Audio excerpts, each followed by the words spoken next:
going on, everybody? Welcome to the Awesemo.com NFL Strategy Show, Monday morning quarterback edition, recapping everything from Week 11 with some thoughts into the future for Week 12. Thanksgiving slate coming up. We're going to have a ton of content for that starting tomorrow. And then, of course, everything back to normal on Friday for the main slate. We've got so much coming down the pike, but now we've got to talk Week 11, another wild slate with an insanely chalky Taysom Hill, someone in Keenan Allen who is, the most disrespected receiver in the league. And he said it on Twitter, and now I buy it. Anyway, I'm Dave Loughran. With me, Adam Scherer and Josh Engleman. Follow the fellas at ShipMyMoneyDFS on the Twitters, and at Josh Engleman. Follow me at Laffy_D and Awesemo at Awesemo_com. Josh, how we feeling, brother? How'd last night go? How'd yesterday go? Pretty good. No complaints. I mean, GPP down a little bit. Cash won, ultimate up overall for the day. Didn't play Sunday Night Showdown. Had a bit too many cocktails during the day, so didn't get back to the old computer to get that one prepped, unfortunately. Adam, what's good, man? You feeling all right after yesterday? Yeah, pretty happy with yesterday. Won cash on every slate except the Showdown slate. Lost in tournaments, but made money for the day, so overall positive. Nice. I didn't MMA. I went 3 max and single entries yesterday, and it turned out okay. Amazingly, I was way out of the cash at 1 o'clock, and I basically just chalked it up as a losing day. But I had the Herbert Allen stacks was my primary one, and then Devontae Adams with Aaron Rodgers. Overtime pushed me into the cash in the afternoon slate. So nothing insane, but we'll take doubling up your money, especially in these crazy NFL weeks, Josh, where it's very easy to lose like 85%. Yeah, it certainly is. I was not happy with the way cash was going for a while. I had Dalvin Cook and Adams in the lineup, so I did have like a lot of future minutes that were high dollar. But, I was watching my little icon be pretty far to the left, and then I get a message from Adam about the Jefferson TD, which did not help him in the slightest, but certainly helped me in my cash lineup. So when you said that, it moved me to like a hair north of the cut line. I was like, oh, great touchdown. This couldn't be better. It knocked me out of a lot, and then Adams got me back in with his last catch, which was nice. Yeah, that overtime was big. And then the Aaron Jones fumble made me so happy because I knew that if that gate, because I didn't have as much Pittman as everyone else did, if that went back to the Colts, and then Pittman's got like a 50-yard drive, I'd have been in some trouble. Hey, coming up in the chat, Josh Plays DFS says, this group of hosts right here is fire. Damn, what a morning. Wyatt says, yeah, this group is the best you got. Appreciate you, man. Definitely appreciate that. And then Chandler, best trio on Awesemo, in my opinion. Thank you. It's not an opinion, though. Like, this is just facts. Yeah. We already knew this, though, too, so it's fine. No, but in all seriousness, we appreciate you guys. And then this one I had to throw out there, Adam. Like Lamp says, can't wait to see these guys daily for NBA. Dude, we're less than a month. We're less than a calendar month away from basketball starting up again. Yeah, I can't wait to start talking about basketball again. Last thing. Blake Sanders banked over 3.5K yesterday. Thanks, Awesemo. Good stuff, Nice. brother. Get that paper. Thank yourself, but we're happy to take some of the credit, even if it's, not ours to take. All right. Well, we got lineup study. Josh, last week, unfortunately, we didn't have any of the main slate contests, which kind of sucked. We did our best to get into the afternoon slate and gauge what things looked like. Where do you want to start today? I've got the slant pulled up. That seems like a perfect spot to do it. Let's pull up the slant. And I'll say this much. Friend of the program finished 5th. Neil almost taking down the slant yesterday. Fella's been on a heater, huh? Millionaire friend of the program. Wow. Yeah, so he finished 5th. True. But winning. That's the same guy that said he was driving like a 2003 Honda Pilot or something prior to that. What's up? I'm asking Josh what slant he's looking at. Or Honda CRV. The NFL slant. And who'd you say got 5th? I have the wrong It's not person. the guy that won $1 million. I have the wrong person. It's fine. Yeah. It's fine. It's not important. Oh, you don't even have the right person in there? No, certainly don't. I do have the winning lineup, though. That's the most important piece of this. All right, let's talk about it. It's a weird one, too. Real weird. Oh, hey, one thing before we do that, I just have to throw this out there. Did you see the $500 entry Millie Maker? No. Chipotle one? Chipotle Addict took 1st, 3rd, 5th, 18th, and 20th. Just Chipotle Addict or? Yeah. Just Chipotle Addict. Okay. Yeah, still, I don't care if you have, that is an absurd day. The thing that kind of sucks for him though is because of that payout structure, like getting 3rd and 5th doesn't really matter. 3rd I think was like 75K. Yeah, 3rd was 75, 5th was 30. Okay, yeah. But no, you were right. He had a monster day in that. But even so, like to take 1st, 3rd, and 5th, and 18th and 20th in a milli is just absurd. What's really crazy to think about that though is imagine how awful his day is if he takes 2nd, 3rd, 5th, whatever. Like what a kick in the junk it is to just corner the market but not get it. Absolutely. Yeah. But he did. Yeah. And he took 3rd and 5th. That's why it sucks, because you can be everything in that top 10, but it doesn't really matter if it's not one. You're right. And by the way, especially in that tournament. Right. Yeah. And it wasn't like he scored 170 and it was just, a smaller field. 5,000 entries, but he scored a 203. Like that. Yeah, I think the only poor performance he had was Chris Conley, if I remember correctly. So he had Watson, Aaron Jones, Elliott, Brandon Cooks, Chris Conley, Keenan Allen, who's just unbelievable, Mark Andrews, Adam Thielen, and the Browns. So he had it was a pretty similar base to one of the 3 lineups I played in that. Unfortunately, his did a lot better than mine. Yeah, skinny stack with Watson and Cooks, ran it back with did he run it back? No. He didn't run it back. Interesting.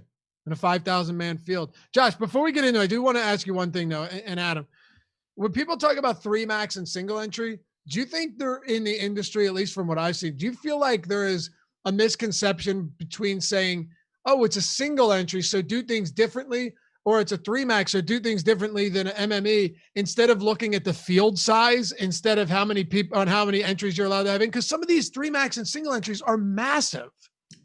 It's a little bit of both, but it's way more field size.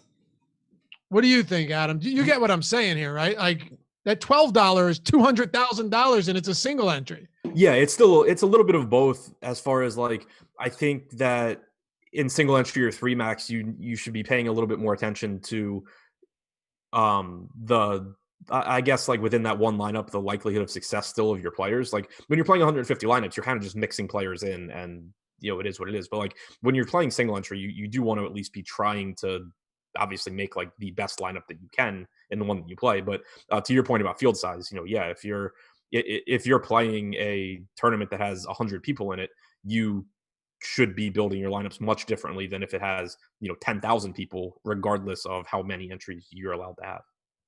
Yeah, looking at the slant now, Neil N. Steinwert is definitely not Neil, but friend of the program though, I believe. Oh, okay. So it was an Awesemo logo? I don't know if it's an Awesemo logo, but I believe he's in our Slack. Okay. So now we're just taking credit for shit. I'll do whatever I want. Well, talk to me about the winning lineup. M. Goddard 33. Yeah, also a friend of the program, probably. We don't have to get bogged down by facts on this show, guys. Got in on the ground floor, long time sub. Yeah. So this is a really wild lineup. Justin Herbert, Antonio Gibson, Zeke, Curtis Samuel, DJ Moore, Deontay Johnson, Hawkinson, Keenan Allen, Browns. So Herbert plus Keenan Allen, obviously fantastic. No Jets bring back, but a double Panther stack with TJ Hawkinson. So 3 pieces from the Panthers-Lions game. More pieces than he has with the quarterback. Yeah. What? It's weird too, because Mike Williams was directly between Curtis Samuel and DJ Moore in price. So you would think that he would have used him, but whatever. That is bizarre. Yeah. Who did Washington play again? Cincinnati. They played Cincinnati. So, okay. I wasn't sure if he had any no quarterback run game stacks outside of that, but so he had 2 wide receivers for the Panthers, ran it back with Hawkinson, and had 0 quarterbacks from that game. Interesting. Yeah. I mean, no run back from his Herbert stack. Just weird. No, no run back. Yeah. Yeah. No Jets. I actually went with I went with a lot of Denzel Mims run backs just because he was dirt cheap for that Justin Herbert lineup. Ended up getting those garbage time, getting me to like 10 fantasy points, helped push me into the cash. But Adam, that is one weird lineup right there. Look at that. Yeah, Josh and I talked about that game in particular on the strategy show yesterday. That you probably didn't need to run it back with the Jets just because the Jets are so damn bad. But yeah, unusual not only because it didn't have the run back, but having the two pass catchers from Carolina. It's also weird because Carolina had a $4,800 quarterback. So if both pass catchers go off, you probably have a really good play in PJ Walker. Yeah, it's a great point. And I agree you didn't need to run back the Jets, but given that you had some very expensive players in Dalvin Cook and Devontae Adams and Keenan Allen was up there, being able to do that actually felt pretty good because, first of all, they scored like 28 points. Right. It's just a bunch of them were on the ground. Rashad Perryman had one. But Flacco likes to air the ball out, and a lot of times he's going to suck. Like that pick six was on the end zone was one of the worst passes I've ever seen. But if I can get opportunities to get really cheap guys in a run back, assuming that they fall behind early, which they did, I'm on board with it. I don't hate it. It happened against Kansas City with the Jets as well. So Kansas City was the game that I used as an example where I tried to roster literally every single player on the Jets and they all sucked. But I'm with you. I used Jets run backs yesterday too because Mims was so cheap. But you also had an underpriced or potentially underpriced Jamison Crowder at like 6,100. So I'm with you. I used them too. It's just, that I think it at least gives the example of a situation where you don't want to just go into every slate blindly using the same rules because you could definitely be adjusting, using the Jets as an exception to that rule, for example. Yeah. Brian asks, would single entry 3 max lineups be built more like cash games, solid floor, and a few boomer bust? No, that's what we're saying. It really depends on, like Josh said, I guess it's a hybrid approach. But it definitely the field size plays into it as well. As far as the building like cash games thing, I think it's a little bit different. And it's kind of hard to say that in football because I still think in single entry you should be, using correlations and stacking and all that. Whereas in cash you're not. So I wouldn't say that you should be building it like cash in that sense. I think that you should be just a little bit more focused on chance of success of players in your lineup, whereas in a huge field tournament, you're mostly just worried about how high the ceiling is if they do get there. Right. What do you have second place, Josh? Anything different there? Yeah, Taysom Hill. So it's wildly different. Taysom Hill at quarterback, naked. Gibson, Dalvin Cook, and Thielen. So we could have a bigger conversation there. Deontay Johnson, Keenan Allen, Goddard, Jacoby Myers, Jets D. So like a lot more high end here, but then missing out on with Myers and Jets D. Cook Thielen is a pretty interesting combination. That's so much salary to allocate to one team that, like without including the quarterback or at least using like Zeke or Cooper or Lamb or somebody, because like there were plenty of good plays on Dallas if you thought that game was going to shoot out. So I think that's to me, having Cook Thielen is actually weirder than having Samuel Moore given the prices. Yeah. Would you say that's an objectively bad lineup? I wouldn't say objectively bad because like Johnson and Allen and Goddard are good plays, and Cook was and I thought Cook and Thielen were both really good plays too. I had talked about Thielen and Gibson was fine too. Yeah, like I like every play. So yeah, I wouldn't say objectively bad. I would say that I just don't think that allocating $15K to one offense and then not having any sort of like positive correlation around that game doing well is something that's going to work out that often. But I wouldn't say objectively bad because it's not like it's not like there's like random dudes in there that happen to have like 3 touchdowns or something. Right. By the way, and Josh, that's a single lineup, single bullet. Really? That was probably his cash lineup, is my guess. Yeah, look. The funny thing though, Josh, and I think Adam just pointed it out. If I went over every single play, if I said, okay, Gibson, Hill, Dalvin, Thielen, Deontay Johnson, Keenan Allen, Dallas Goedert, Jacoby Myers, even a 2K defense I don't really care much about, fine. I would say every one of those plays individually is pretty strong. I'd be It's shocked just- if that's not a cash lineup, because every player in that lineup, like the Jets defense, whatever, but they were 2K. Every other player in that lineup was, I think, at least in cash consideration. I know like Justin Jefferson at 6K was a popular cash play. Using Thielen at 6,300 certainly was viable as well. Definitely Johnson. It's a cash build. They're all guys that I think had ownership in cash, except for probably the Jets. So yeah, I would bet that guy just kind of, played his cash lineup in this, and it worked out. Everybody is north of 10% ownership in the lineup except for the Jets D. It's 155.8 total percentage ownership. Wow. That's the highest of anybody that's on the screen right now. Really? Okay.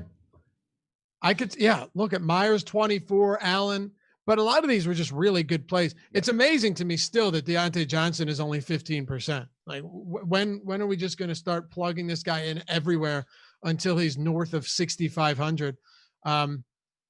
But yeah, the whole Adam Thielen and Cook, that's $15,300 in salary allocated to that team without a run back and without the quarterback. But and if it was a cash lineup, that makes sense too, because there's like in cash, you're not worried about the negative correlation. You're actually kind of enticed by making sure that you get whatever points the Vikings score in the red zone. So like in cash, having those two actually makes a lot of sense. Wild. Just a wild lineup. Third place goes to Watson. Sammy Davis Jr. in third place, Josh. Yeah. Played 25 lineups. Watson, Cook, Ballage, Cooks, Mims, Allen, Goddard, Thielen football team.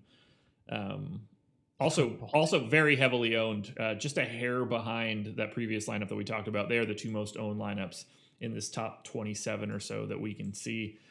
You get the Watson Cook stack, no piece of the Pats coming back. This one makes more sense to me on paper. I don't see anything that like stands out as problematic. Well, no, but it had Cooks and Thielen without the quarterback again. Yeah, it's weird. I didn't notice that because they weren't next to each other like they were on the last screenshot. Dude, two of the top three lineups had $15,300 to one team without the quarterback. That's wow. I guess anything can happen. I think it kind of goes to, so thinking about it, kind of like taking a step back, the reason that you say not to build lineups like that is because of negative correlation between those guys, and typically they're not going to have a bunch of success in the same game. Not only did that obviously happen here, but this was a slate where there wasn't really one game that shot out and you needed multiple pieces from. Like even looking at like Deshaun Watson, who was one of the best quarterback plays, all of his receivers sucked. All of the Patriots receivers sucked except Amir Byrd, who nobody played. So it was a combination of Cook and Thielen obviously both having a big game at the same time, but there not really being a game on this slate where you needed multiple pieces from it. Sure. And to make one more point, I think it's crazier seeing Curtis Samuel and DJ Moore without PJ Walker and without a run back. I think that's a lot crazier than seeing a running back that is generally getting all of his production on the ground. I know Cook had 4 receptions, but he's not a huge pass catching back, and a wide receiver that has a lot of touchdown upside. It's, maybe it's not the craziest idea. And look, this is hindsight because I never would have done this yesterday, but I don't know, Adam, it would be a lot different if it was Thielen and Jefferson over Thielen and Cook without Cousins is what I'm saying. Yeah. I don't think it's weird that lineup doesn't have Cousins. I think it's weird that you allocated so much money to the Vikings. Whereas with the Panthers one, it's different because you're not really allocating that much money there, but I would just want PJ Walker if I'm playing 2 of his receivers and he's $4,800. Yeah. Brian Josh says, it seems to me every week you guys recap weird lineups that win. LOL. Dashing Door says, LOL. Yes, Brian. The lineups that look best never seem to be, and of the ones that are, they're split 100 ways. Maybe I'm wrong, Josh, but I do think we have selective memories at times because we've gone over on this very show some winning lineups this season that have been very good. I specifically remember us looking at them and going, man, that was a really well-built lineup. Oh, yeah, without question. And these aren't like, I don't look at it and think like, how in the world did this get put together or anything like that? It's just, little tweaks that are surprising to me. Yeah, like these are all, like the plays all are of good. The players in these lineups are good. Yeah. The only thing I think that we're touching on here is that, and I think there's, none of these guys were 150 entry guys. None of the guys at the top were 150 entry guys. Like when I'm building 150 lineups, I'm avoiding negative correlations because I'm just going to get a bunch of shitty lineups when I do that. Like even looking at these lineups and it being weird, if I was going to play two random guys from the same team, like Cook and Thielen would be up there. Like Cook was one of the highest owned guys on the slate, and I thought Thielen was a really good play. So it's not a strategy that is going that puts you in the best situation to succeed. But at the same time, all these lineups just had good plays. Right.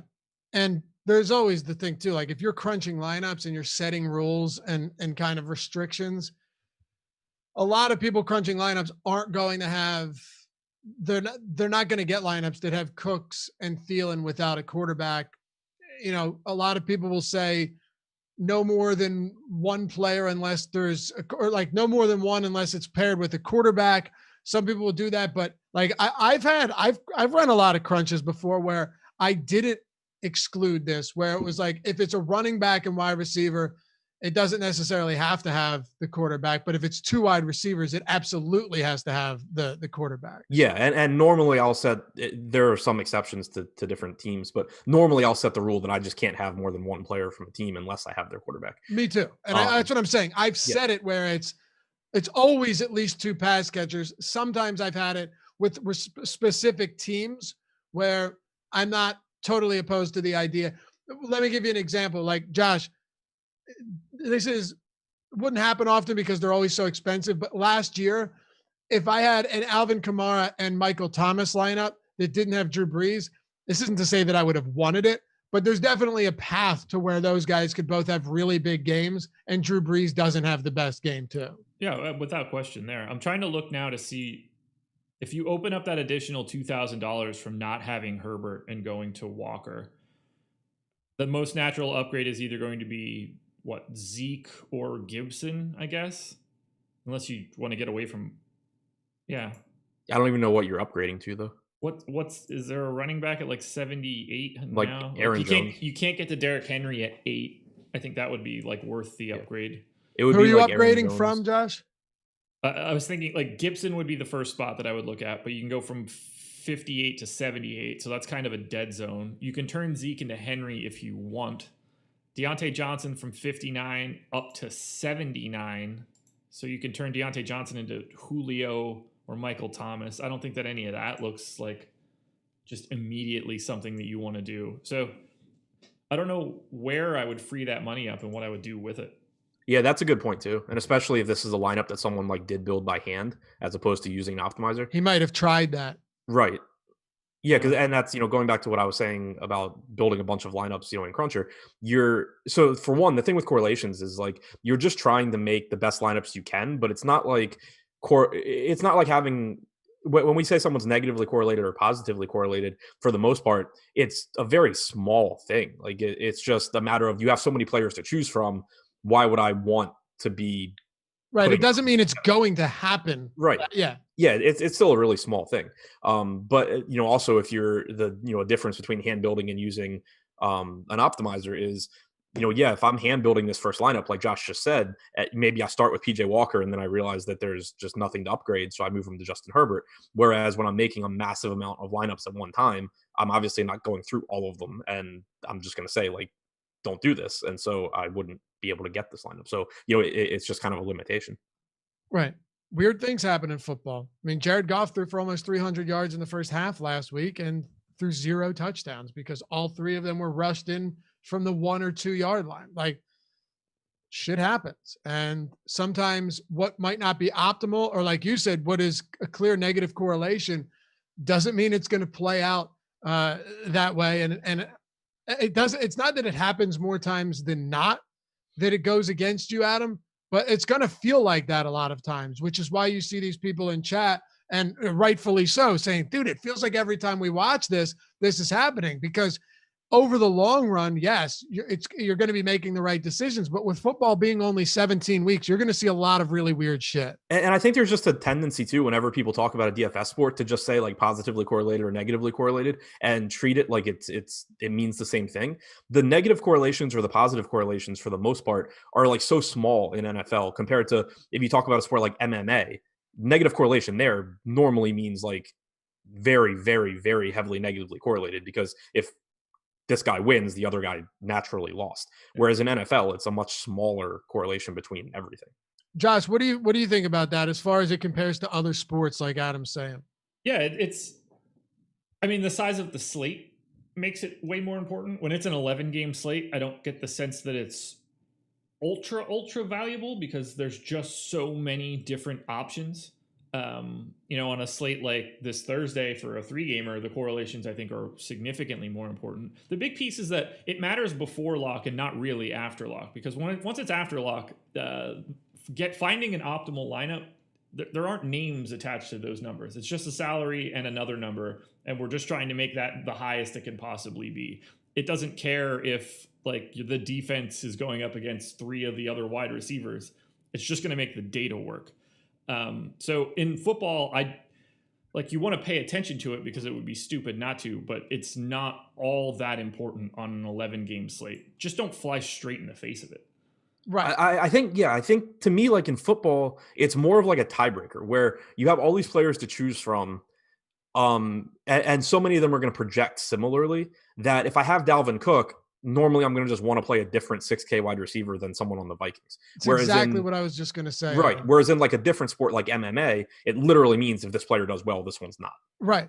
Tony Petrosky said, not necessarily, could just try to pick the best plays from each game, not worrying about correlation. But, and that's, I was same page. What Adam's saying is, yes, you can do that. But when you have 10 other games, right? Or say you have 11 games and you're looking at one team and you have 21 other teams to choose from, one of those players likely, in terms of correlation, Dalvin Cook affects Adam Thielen in terms of when he scores, Adam Thielen doesn't, and vice versa. If Dalvin Cook scores, it has no effect on Aaron Jones against Indianapolis Colts, or use a wide receiver for that matter, Devontae Adams. So that's kind of the point. It doesn't mean that the Vikings won't go and rattle off 4 or 5 touchdowns, say 4 touchdowns, and Cook has 2 and Thielen has 2. It doesn't mean that. It just means that each time Cook scores, Thielen isn't scoring, and there's only still so much. There's only a limited amount of scoring that can actually happen. Yeah, like the simplest way I think to think about it is when you think about like a median projection, it's what it is. It's a median projection. But then, so let's say you have Thielen and another 6K receiver that have like the same projection. Then you put Dalvin Cook in your lineup. If you know that Dalvin Cook has a big game, Thielen's median projection would go down slightly. It's not like it would go to 0, but it might go from like 15 to 13 and a half or something, in which case he'd be behind that other 6K wide receiver is basically what you're thinking in terms of. No question. I'm not still sour over. Yes, I'm still sour over golf. You're right. Actually, whatever. It's fine. It's over and done with. Josh, you know what isn't over until after Thanksgiving, though? I was hoping that I can get a joke there. I was thinking about that old brisk iced tea commercial with Rocky. I was trying to come up with a Carson Wentz joke. Yeah, I don't. I know that's been over. The Eagles season. I don't know, but I think we're going with a that's Mayflower. That's been over too. I think we're going with a Mayflower promo. Yes, that's exactly right. For $1, one single, really, I mean, it's probably cheaper than a brisk. Matter of fact, you want to go get like a 20-ounce bottle of brisk, that's probably costing you, at least around my way, $150, $2. So this is cheaper than that. You get all of the showdown content, ownership, player projections, the top plays tool, which is basically a showdown version of the top stacks tool. It's awesome. It's looking at the probability that the player will be the top player based on the captain spot, or 2 through 6, 2 through 5, if you're on FanDuel or DraftKings. It's amazing. All of this for $1. Plus, you got the rankings for the main slate, the afternoon slate, right? The actual Sunday slates, Express Lineup Builder, Express Top Stack tool. So not only is it showdown content, and there's going to be a ton of it this week because you got 3 huge showdown slates for Thursday on Thanksgiving, but you get all of the other showdown slates. You get some main afternoon slate content, all of that great stuff for $1 using the promo code Mayflower at checkout.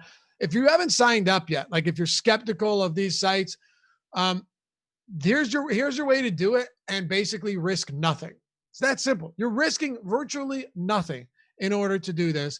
Use the promo code Mayflower. You have through Thanksgiving, but do it before Thanksgiving. Like, do it before Thanksgiving so you can get those Thanksgiving games for the showdown slate and all of that content and get everything it's worth.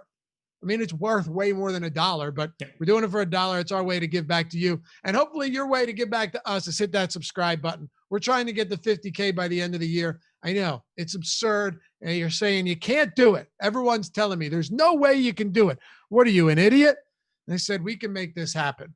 Josh, we can make this happen. We got about a month and 10 days, and I'm not going to stop pushing until it's over. We can do it. I'm not an idiot. I think we can do it. So hit that sub button if you guys haven't done so. And the thumbs up for sure. Get us up over 100. I know this is one of our smaller shows in the week, but it's a valuable one. And we want to bring you guys good free content, produce it well, get some great guests on. And by you guys helping support us, that's the way we can do it.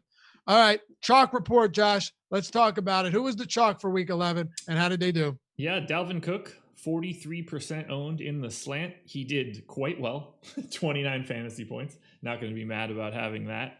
And then it's a pretty gigantic step back. And for the most part, Chalk did really well, or at least passable this week, except for Jacoby Myers.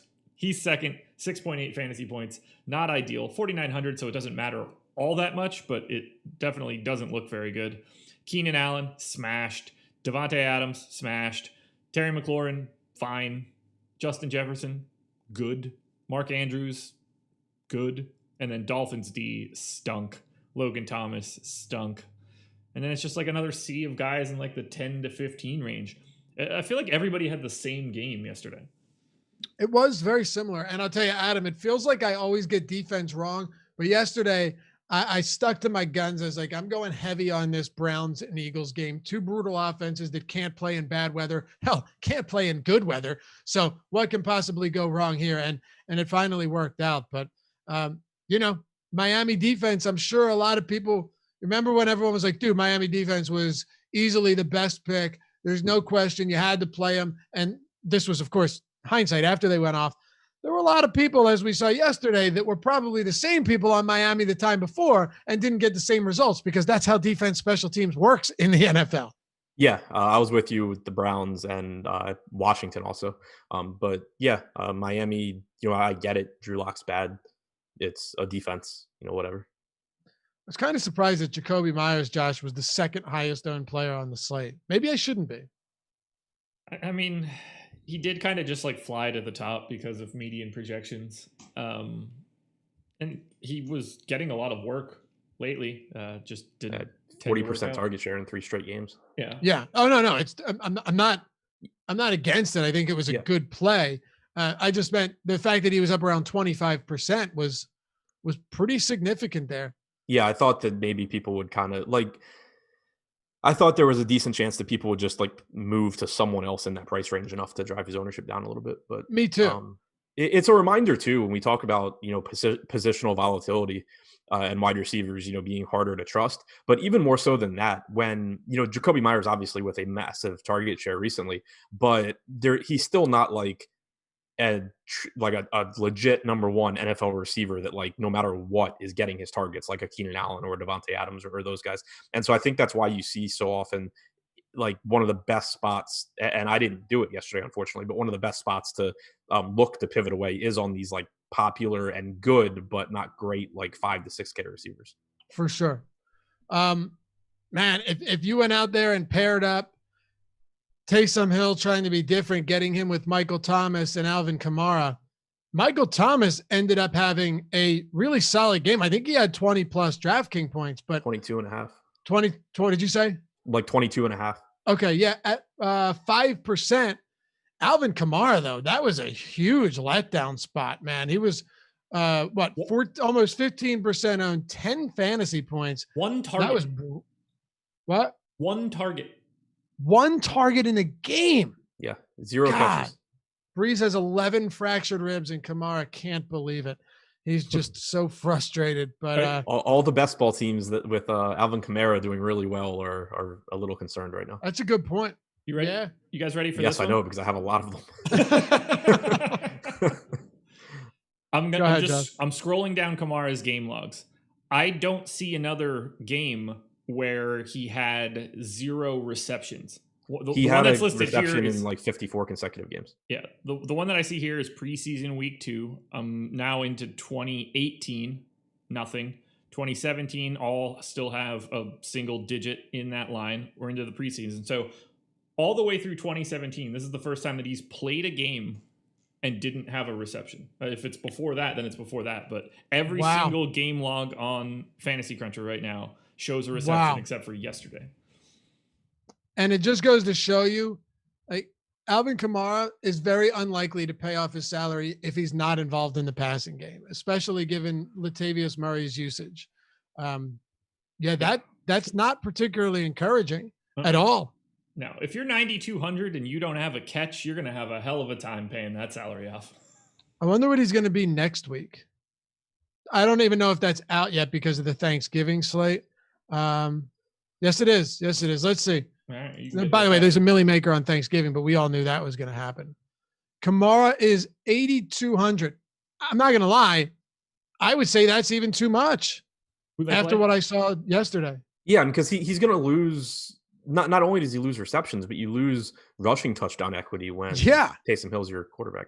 And Latavius Murray had one less carry than Alvin Kamara yesterday. Right. Like we've seen that be split pretty much all season long. It's just that Kamara was a wide receiver, but now you're getting, Taysom Hill rushes instead of short passes. Yeah. And in blowouts, Latavius Murray always gets more work. Go ahead, Josh. Who do they play? Denver, I think. Hold on.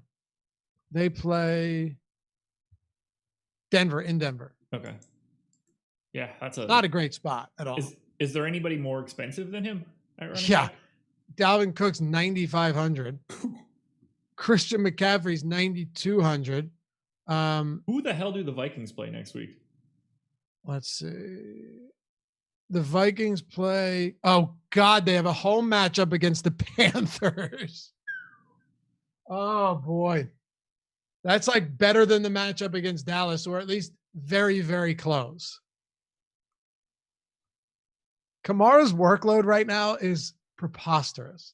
Like 34 looks against the Bears, 33 or 32 against Dallas, 33 against Green Bay. He's probably worth 9,500, to be honest with you. Dalvin Cook scored 29 fantasy points yesterday. It's his 5th best game this year. Is that right? Yeah.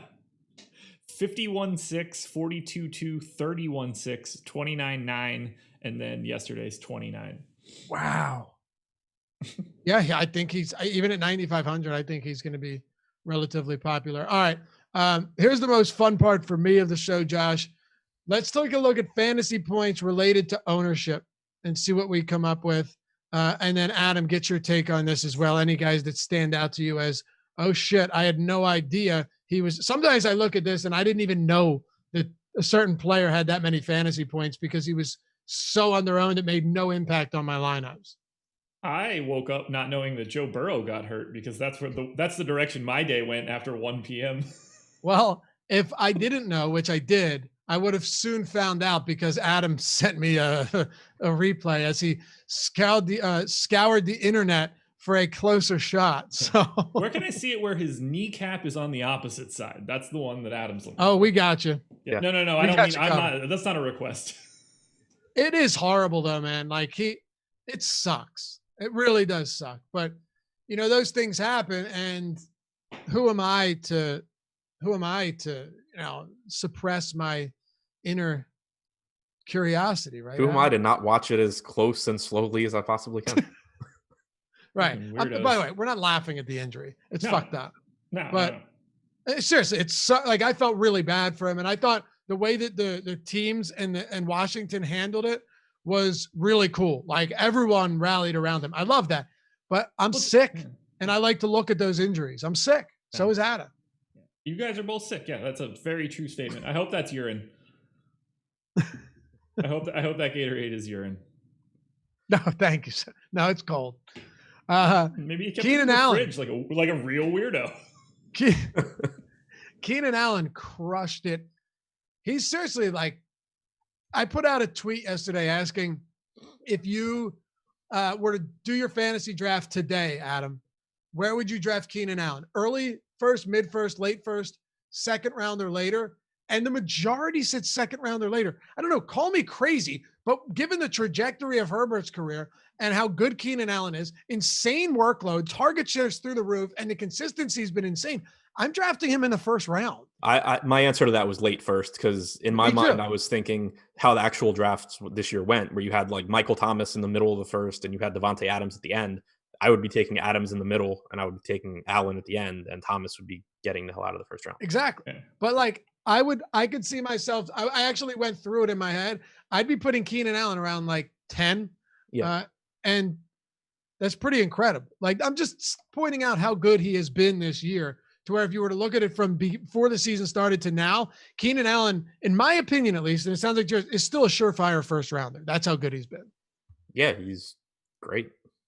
And imagine if Tyrod Taylor didn't get his lungs punctured with that injection. Imagine if that doctor didn't stab him. Yeah, that's frustrating to me, because I was talking to, I don't remember who it was on Twitter, but someone was talking about how wrong a lot of us were on some of the receivers that we kind of pushed back in our rankings this year. And I agreed that we were wrong on a lot. I said I wasn't sure about Allen actually being wrong, though, because nobody expected Tyrod Taylor to get stabbed like after week 1. That's a really tough one to take the win or the loss on, if you know what I mean. Yeah, it's just, I mean, I think the almost entire reason for pushing Keenan Allen back was Tyrod Taylor. Yeah. And also the fact that there was a legitimate chance that Justin Herbert wasn't good, even if he did play. Yeah. So, I mean, it kind of, that's one where it's just like, yeah, everything broke perfectly for him. And he's fantastic. Yeah, Herbert's great. So good. Yeah, he's playing way more games than we expected, and he's also outstanding. Yeah. Like, Justin Herbert's production is through the roof, and it's elevating. Rising tide lifts all ships, friends. Josh, any big-time spots that jump out to you as super under-owned, big-time performances, and still didn't end up in any top lineups? Because I have one of them in mind. Yeah, Damiere Byrd, 29 fantasy points, 1.2% ownership, which makes me want to pull up my crunch now, because I think I had like a stupid amount of Damiere Byrd. If I had to guess, get me anywhere, that much I could tell you. If I had to guess, the reason we didn't see him at the top of a lot of lineups is because it was like Cam Newton, Jacoby Meyer, Damiere Byrd stacks. Who's also only in 600 lineups too. Yeah, and the Houston side didn't do anything either. What do you mean? Like, Will Fuller wasn't very good. Brandon Cooks wasn't very good. So, like, the teams that have Damiere Byrd, the very few teams that had him, most likely had some combination of Cam Newton or Brandon Cooks or Fuller or something like that. No, you're right. The reason I said, what do you mean, is I thought Brandon Cooks was better than he was. Oh, wow. I thought Brandon Cooks got up into the 20s. He did score, right? Did he score? I don't think so. Oh, no, he only had 12 and a half. You're right. Okay. So there you go. That makes a difference. Damiere Byrd had a 0% target share in week 10.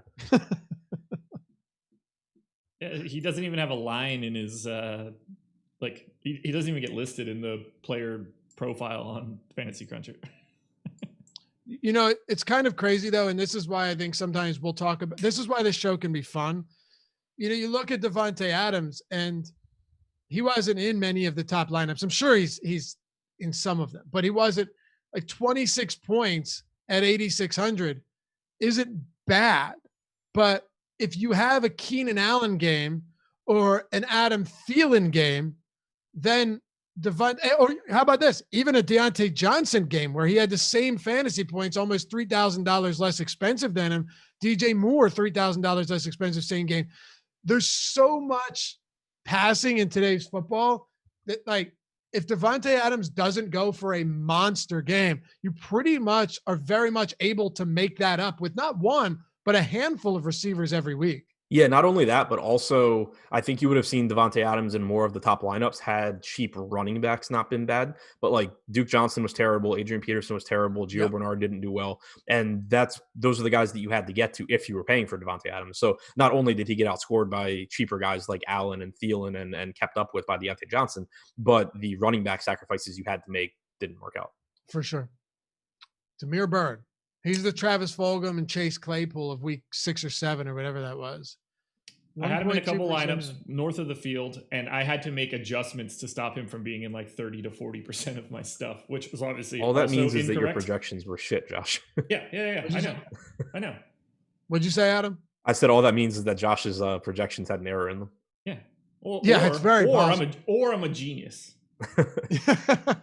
It could. I had him in 1 out of 150. That's tough because the genius would be leaving him in there because your projections gave him to you. Not. I mean, I left him in there significantly more than the field. What percent did you have? Me or him? What percent, Josh, of Bird did you have? Adam had 1. I closed it. Shit. I think it was 9. Okay. 9x the field. Yeah. Can't beat it. Those quality projections I had. That's not terrible. And hey, if you guys ever have any questions with these recap shows, we're always happy to answer them. I think, there's a lot of things that are really weird about DFS, a lot of nuances and intricacies, but more so like Adam just talking about the correlation and so many other things where people look at them as a hard, fast rule of things that you can't break. And if you do, you're an idiot. Don't you think sometimes there's a little bit more nuance to things like this? And sometimes it is team specific, quarterback specific, game specific? Yeah, slate specific, all of that. For example, another rule that I use almost all the time, and I think everyone recognizes is good, is stacking. I didn't stack Taysom Hill yesterday because I didn't really see a point. Like you still want to think through each slate and each team and all that. And again, it just goes back to in NFL, when you talk about negative or positive correlations, in most situations, you're talking about a very small boost or decrease in projection. So it's more of a tiebreaker type thing. And normally it's just, that you just want your lineups to be as positively correlated as possible. But yeah, it's still something you should be thinking about on a slate by slate, team by team, player by player basis. Josh, final thoughts for week 11 before we close the doors on this one and move on to Thanksgiving. Thanksgiving content starting already tomorrow. And correct me if I'm wrong, not only are you going to have your showdown videos for tonight's Monday Night Football game between the Rams and the Bucs, we just did the strategy show as well with Alex Brown, former DN for the Bears, which was a lot of fun. Check out Josh's short videos as well. But you're going to have a slew of Thanksgiving game videos that absolutely need to be watched. Yeah, I'm going to do a sort of abbreviated top 5 video. So normally it's top 5 for the whole slate. So I'm going to do, top X for the full 3-gamer. And then I'm going to do showdown specific stuff for Steelers Ravens, since that one's, prime time and 2 good games. I mean, all eyes will be on that one. So I'll have 4 different short form videos just for Thanksgiving out sometime on Wednesday. And Adam, you guys did the live before lock on Thursday. I thought that show was a lot of fun. We're not doing it this Thursday. Super informative. No, are you doing it today? Yeah. You're doing it tonight, right? Okay. Yeah. Cool. So check that out. You guys are going to go live 30, 40 minutes before they normally do. And you definitely want to watch that. It's like very much, Josh, how would you describe that show for someone that hasn't seen it yet? With a serious tone. It's as good as it gets. Adam and I are digging into everything that we looked at throughout the day and trying to sum it up in a quick half hour, looking at our top plays, our top fades, every single piece of this specific game tonight. It's just all coming together, and we're trying to get you that information quickly before we turn it over to the true live before lock show. But the simulation stuff I just think is really important. Yeah, I mean, I'm running simulations on the slate for FanDuel and for DraftKings, trying to figure out how often people are in an optimal lineup. I think that is really important information to look at, and ultimately it ends up making all of my lineup decisions. Remember, guys, you can listen to all of our shows in podcast form. Any platform that has podcasts, we're on it. Unless there's one I don't know about, some third-rate nonsense. I'm sure, we're not there. But everywhere else, and if you're joining this show late, I know it sounds crazy, but I've actually had people come into the show and be like, oh, I'm late. What am I going to do? Well, first of all, you can just scroll all the way back to the beginning or wait till it ends and it'll populate on the homepage of our YouTube channel. So many different ways you can rewatch or re-listen to everything. Check it out. Guys, subscribe. Help us get to 50K before you go. Hit that thumbs up. Thanks for hanging out as always. Good luck tonight on the Monday Night Football Showdown. We'll see you back here for week 12, the Monday Morning Quarterback Show.